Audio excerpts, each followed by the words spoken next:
Alice's Adventures in Wonderland by Lewis Carroll. Read by Stephen Alexander. The Mock Turtle's Story. "You can't think how glad I am to see you again, you dear old thing," said the Duchess, as she tucked her arm affectionately into Alice's, and they walked off together. Alice was very glad to find her in such a pleasant temper, and thought to herself that perhaps it was only the pepper that had made her so savage when they met in the kitchen. "When I'm a Duchess," she said to herself, not in a very hopeful tone, though, "I won't have any pepper in my kitchen at all. Soup does very well without. Maybe it's always pepper that makes people hot-tempered," she went on, very much pleased at having found out a new kind of rule, "and vinegar that makes them sour, and chamomile that makes them bitter, and barley sugar and such things that make children sweet-tempered.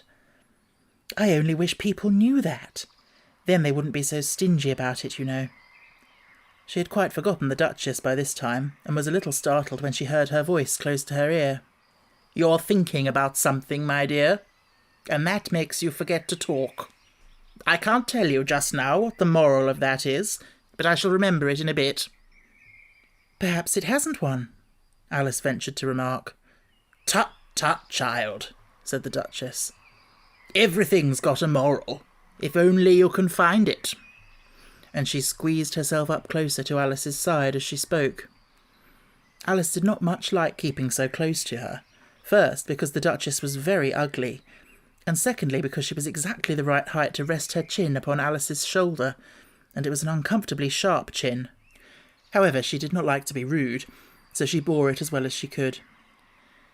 "The game's going on rather better now," she said, by way of keeping up the conversation a little. "'Tis so," said the Duchess, "and the moral of that is, 'Oh, 'tis love that makes the world go round.'" "Somebody said," Alice whispered, "that it's done by everybody minding their own business." "Ah, well, it means much the same thing," said the Duchess, digging her sharp little chin into Alice's shoulder as she added, "and the moral of that is, take care of the scents, and the sounds will take care of themselves." How fond she is of finding morals in things, Alice thought to herself. "I dare say you're wondering why I don't put my arm round your waist," the Duchess said after a pause. "The reason is that I'm doubtful about the temper of your flamingo. Shall I try the experiment?" "He might bite," Alice cautiously replied, not feeling at all anxious to have the experiment tried. "Very true," said the Duchess. "Flamingos and mustard both bite. And the moral of that is, birds of a feather flock together." "Only mustard isn't a bird," Alice remarked. "Right, as usual," said the Duchess. "What a clear way you have of putting things." "It's a mineral, I think," said Alice. "Of course it is," said the Duchess, who seemed ready to agree to everything that Alice said. "There's a large mustard mine near here. And the moral of that is, the more there is of mine, the less there is of yours." "Oh, I know," exclaimed Alice, who had not attended to this last remark. "It's a vegetable. It doesn't look like one, but it is." "I quite agree with you," said the Duchess. "And the moral of that is, be what you would seem to be. Or, if you'd like it put more simply, never imagine yourself not to be otherwise than what it might appear to others that what you were or might have been was not otherwise than what you had been would have appeared to them to be otherwise." "I think I should understand that better," Alice said very politely, "if I had it written down. But I can't quite follow it as you say it." "That's nothing to what I could say if I chose," the Duchess replied in a pleased tone. "Pray don't trouble yourself to say it any longer than that," said Alice. "Oh, don't talk about trouble," said the Duchess. "I make you a present of everything I've said as yet." "A cheap sort of present," thought Alice. "I'm glad they don't give birthday presents like that." But she did not venture to say it out loud. "Thinking again?" the Duchess asked, with another dig of her sharp little chin. "I've a right to think," said Alice sharply, for she was beginning to feel a little worried. "Just about as much right," said the Duchess, "as pigs have to fly, and the But here, to Alice's great surprise, the Duchess's voice died away, even in the middle of her favourite word, moral, and the arm that was linked into hers began to tremble. Alice looked up, and there stood the Queen in front of them, with her arms folded, frowning like a thunderstorm. "A fine day, Your Majesty," the Duchess began, in a low, weak voice. "Now I give you fair warning," shouted the Queen, stamping on the ground as she spoke. "Either you or your head must be off, and that in about half no time. Take your choice."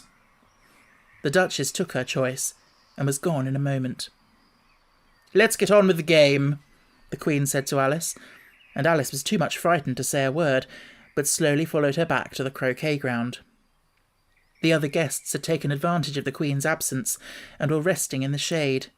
However, the moment they saw her, they hurried back to the game, the Queen merely remarking that a moment's delay would cost them their lives.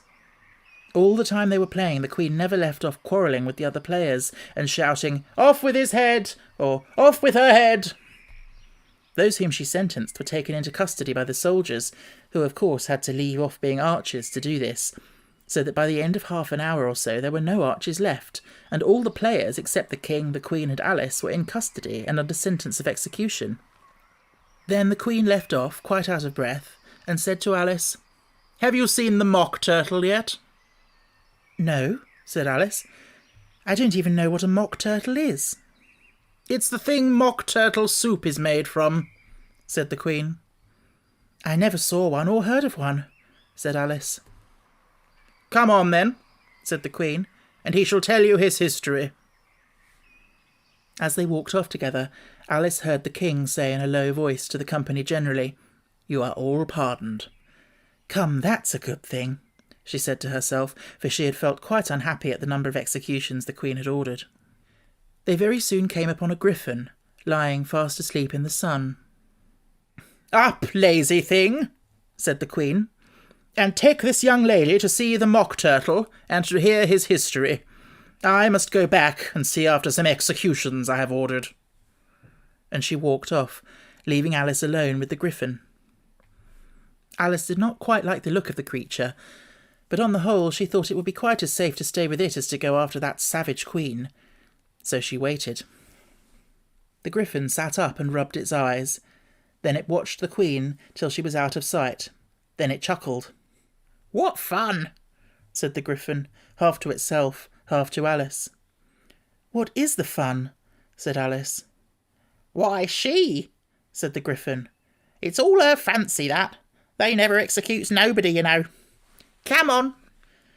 "Everybody says 'come on' here," thought Alice, as she went slowly after it. "I never was so ordered about in all my life, never." They had not gone far before they saw the mock turtle in the distance, sitting sad and lonely on a little ledge of rock. And as they came nearer, Alice could hear him sighing as if his heart would break. She pitied him deeply. "What is his sorrow?" she asked the Gryphon, and the Gryphon answered very nearly in the same words as before. "It's all his fancy, that. He hasn't got no sorrow, you know. Come on." So they went up to the mock turtle, who looked at them with large eyes full of tears, but said nothing. "This here young lady," said the Gryphon, "she wants for to know your history, she do." "I'll tell it her," said the mock turtle in a deep, hollow tone. "Sit down, both of you, and don't speak a word till I've finished." So they sat down, and nobody spoke for some minutes. Alice thought to herself, "I don't see how he can ever finish if he doesn't begin." But she waited patiently. "Once," said the mock turtle at last, with a deep sigh, "I was a real turtle." These words were followed by a very long silence, broken only by an occasional exclamation of "Wah!" from the Gryphon, and the constant heavy sobbing of the mock turtle.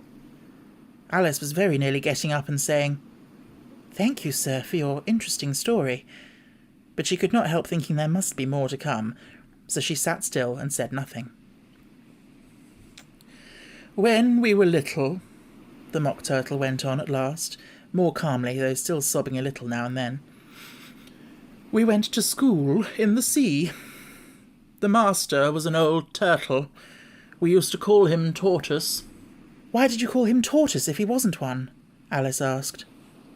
"We called him Tortoise because he taught us," said the Mock Turtle angrily. "Really, you are very dull."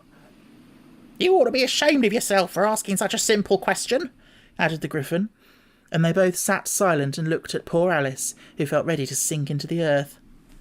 At last, the Gryphon said to the Mock Turtle, "Drive on, old fellow. Don't be all day about it." And he went on in these words. "Yes, we went to school in the sea, though you mayn't believe it." "I never said I didn't," interrupted Alice. "You did," said the Mock Turtle. "Hold your tongue," added the Gryphon, before Alice could speak again. The Mock Turtle went on. "We had the best of educations. In fact, we went to school every day." "I've been to a day school too," said Alice. "You needn't be so proud as all that." "With extras?" asked the Mock Turtle a little anxiously. "Yes," said Alice. "We learnt French and music." "And washing?" said the Mock Turtle. "Certainly not," said Alice indignantly. "Ah, then yours wasn't a really good school," said the Mock Turtle in a tone of great relief. "Now at ours they had at the end of the bill French, music, and washing, extra." "You couldn't have wanted it much," said Alice, "living at the bottom of the sea." "I couldn't afford to learn it," said the Mock Turtle with a sigh. "I only took the regular course." "What was that?" inquired Alice. "Reeling and writhing, of course, to begin with," the Mock Turtle replied. "And then the different branches of arithmetic: ambition, distraction, uglification, and derision." "I never heard of uglification," Alice ventured to say. "What is it?" The Gryphon lifted up both of its paws in surprise. "What? Never heard of uglifying?" it exclaimed. "You know what to beautify is, I suppose?" "Yes," said Alice doubtfully. "It means to make anything prettier." "Well then," the Gryphon went on, "if you don't know what to uglify is, you are a simpleton." Alice did not feel encouraged to ask any more questions about it, so she turned to the Mock Turtle and said, "What else had you to learn?" "Well, there was mystery," the Mock Turtle replied, counting off the subjects on his flappers. "Mystery, ancient and modern, with seaography, then drawling. The drawling master was an old conger eel that used to come once a week. He taught us drawling, stretching, and fainting in coils." "What was that like?" said Alice. "Well, I can't show it you myself," the Mock Turtle said. "I'm too stiff. And the Gryphon never learnt it." "Hadn't time," said the Gryphon. "I went to the classical master, though. He was an old crab, he was." "I never went to him," the Mock Turtle said with a sigh. "He taught laughing and grief, they used to say." "So he did, said the Gryphon, sighing in his turn, and both creatures hid their faces in their paws. "And how many hours a day did you do lessons?" said Alice, in a hurry to change the subject. 10 hours the first day," said the Mock Turtle. 9 the next, and so on. "What a curious plan!" exclaimed Alice. "That's the reason they're called lessons," the Gryphon remarked, "because they lessen from day to day." This was quite a new idea to Alice, and she thought it over a little before she made her next remark. "Then the 11th day must have been a holiday." "Of course it was," said the Mock Turtle. "And how did you manage on the 12th?" Alice went on eagerly. "That's enough about lessons," the Gryphon interrupted in a very decided tone. "Tell us something about the games now."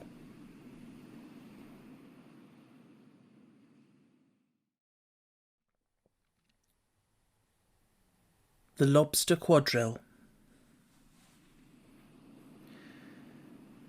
The Mock Turtle sighed deeply and drew the back of one flapper across his eyes. He looked at Alice and tried to speak, but for a minute or two sobs choked his voice. "Same as if he had a bone in his throat," said the Gryphon, and it set to work shaking him and punching him in the back. At last the Mock Turtle recovered his voice, and, with tears running down his cheeks, he went on again. "You may not have lived much under the sea." "I haven't," said Alice. "And perhaps you were never even introduced to a lobster." Alice began to say, "I once tasted," but checked herself hastily, and said, "No, never." "So you can have no idea what a delightful thing a lobster quadrille is." "No, indeed," said Alice. "What sort of a dance is it?" "Why," said the Gryphon, "you first form into a line along the seashore." "2 lines," cried the Mock Turtle. "Seals, turtles, salmon, and so on. Then, when you've cleared all the jellyfish out of the way—" "That generally takes some time," interrupted the Gryphon. "You advance twice?" "Each with a lobster as a partner," cried the Gryphon. "Of course," the Mock Turtle said. "Advance twice, set to partners." "Change lobsters and retire in same order," continued the Gryphon. "Then, you know," the Mock Turtle went on, "you throw the—" "The lobsters," shouted the Gryphon with a bound into the air, "as far out to sea as you can." "Swim after them," screamed the Gryphon. "Turn a somersault in the sea," cried the Mock Turtle, capering wildly about. "Change lobsters again," yelled the Gryphon. "Back to land again. And that's all the first figure," said the Mock Turtle, suddenly dropping his voice, and the 2 creatures, who had been jumping about like mad things all this time, sat down again very sadly and quietly, and looked at Alice. "It must be a very pretty dance," said Alice timidly. "Would you like to see a little of it?" said the Mock Turtle. "Very much indeed," said Alice. "Come, let's try the first figure," said the Mock Turtle to the Gryphon. "We can do without lobsters, you know. Which shall sing?" "Oh, you sing," said the Gryphon. "I've forgotten the words." So they began solemnly dancing round and round Alice, every now and then treading on her toes when they passed too close, and waving their forepaws to mark the time, while the Mock Turtle sang this.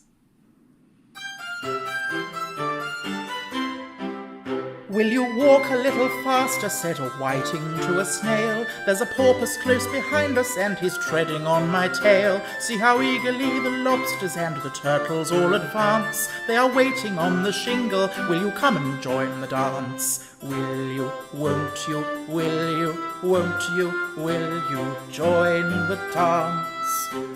Will you, won't you, will you, won't you, won't you join the dance? You can really have no notion how delightful it will be when they take us up and throw us with the lobsters out to sea." But the snail replied, too far, and gave a look askance. Said he thanked the whiting kindly, but he would not join the dance. Would not, could not, would not, could not, would not join the dance. Would not, could not, would not, could not join the dance. "What matters it how far we go?" his scaly friend replied. "There is another shore, you know, upon the other side. The further off from England, the nearer is to France. Then turn not pale, beloved snail, but come and join the dance. Will you, won't you, will you, won't you, will you join the dance? Will you, won't you, will you, won't you join the dance?"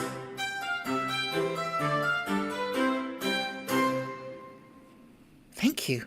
It's a very interesting dance to watch," said Alice, feeling very glad that it was over at last. "And I do so like that curious song about the whiting." "Oh, as to the whiting," said the Mock Turtle, you've seen them, of course?" "Yes," said Alice. "I've often seen them at She checked herself hastily. "I don't know where Din may be," said the Mock Turtle, "but if you've seen them so often, of course you know what they're like." "I believe so," Alice replied thoughtfully. They have their tails in their mouths, and they're all over crumbs." "You're wrong about the crumbs," said the Mock Turtle. "Crumbs would all wash off in the sea. But they have their tails in their mouths, and the reason is—" Here the Mock Turtle yawned and shut his eyes. "Tell her about the reason and all that," he said to the Gryphon. "The reason is," said the Gryphon, "that they would go with the lobsters to the dance, so they got thrown out to sea, so they had to fall a long way, so they got their tails fast in their mouths, so they couldn't get them out again. That's all." "Thank you," said Alice. "It's very interesting. I never knew so much about a whiting before." "I can tell you more than that if you like," said the Gryphon. "Do you know why it's called a whiting?"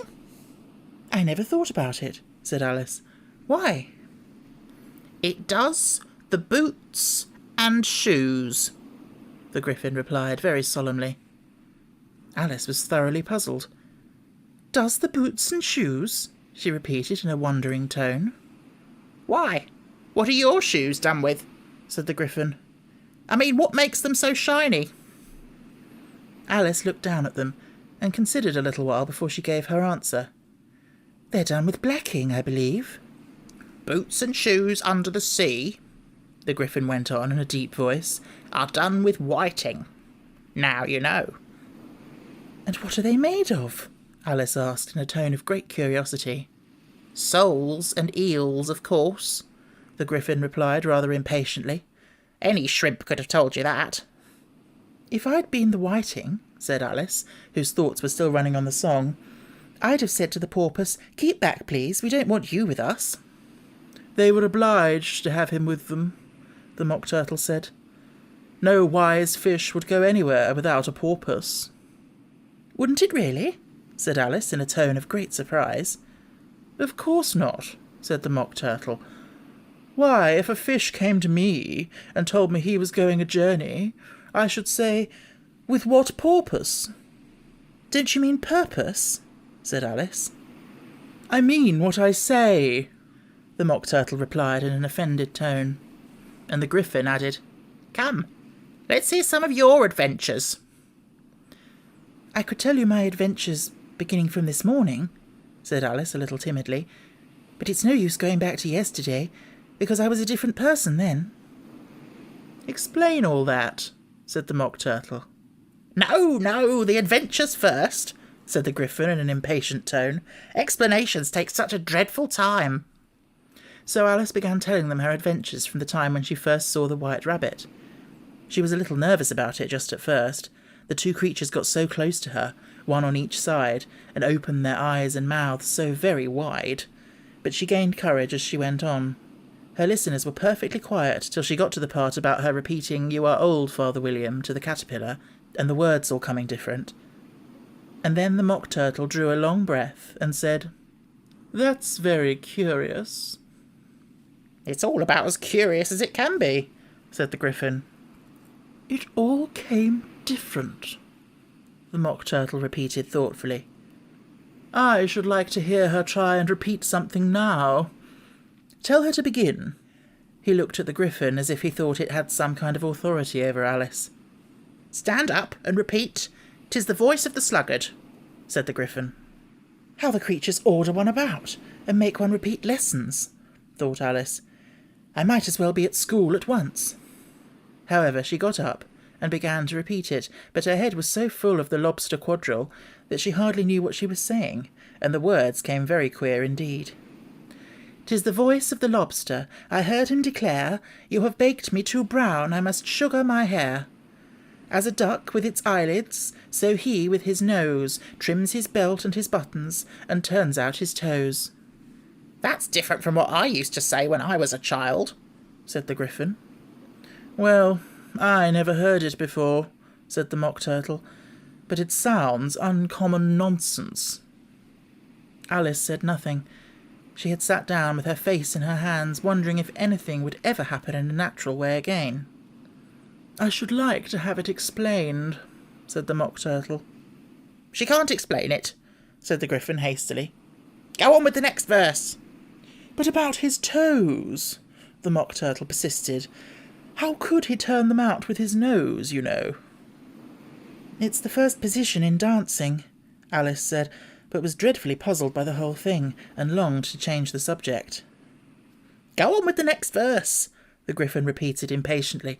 "It begins, 'I passed by his garden.'" Alice did not dare to disobey, though she felt sure it would all come wrong, and she went on in a trembling voice. "I passed by his garden, and marked with one eye how the owl and the panther were sharing a pie." "What is the use of repeating all that stuff," the Mock Turtle interrupted, "if you don't explain it as you go on? It's by far the most confusing thing I ever heard." "Yes, I think you'd better leave off," said the Gryphon, and Alice was only too glad to do so. "Shall we try another figure of the Lobster quadrille?" the Gryphon went on. "Or would you like the Mock Turtle to sing you a song?" "Oh, a song, please, if the Mock Turtle would be so kind," Alice replied, so eagerly that the Gryphon said in a rather offended tone, "No accounting for tastes. Sing a turtle soup, will you, old fellow?" The Mock Turtle sighed deeply, and began, in a voice sometimes choked with sobs, to sing this.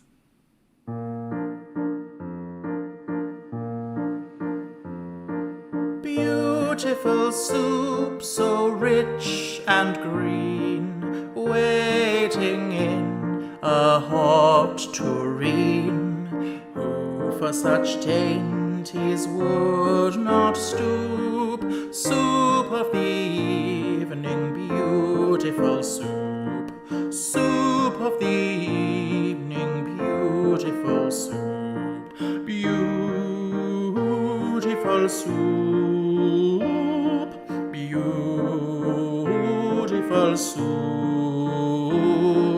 Soup of the evening, beautiful, beautiful soup.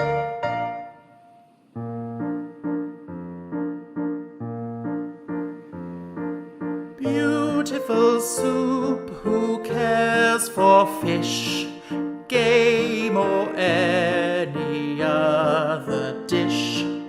Who would not give all else for soup? Any worth only of beautiful soup. Pennyworth only of beautiful soup. Beautiful soup. Beautiful soup. Soup of the evening, beautiful, beautiful soup. Beautiful, beautiful soup. "Chorus again!" cried the Gryphon, and the Mock Turtle had just begun to repeat it when a cry of "The trial's beginning!" was heard in the distance. "Come on!" cried the Gryphon, and taking Alice by the hand it hurried off without waiting for the end of the song. "What trial is it?" Alice panted as she ran, but the Gryphon only answered, "Come on!" and ran the faster, while more and more faintly came, carried on the breeze that followed them, the melancholy words.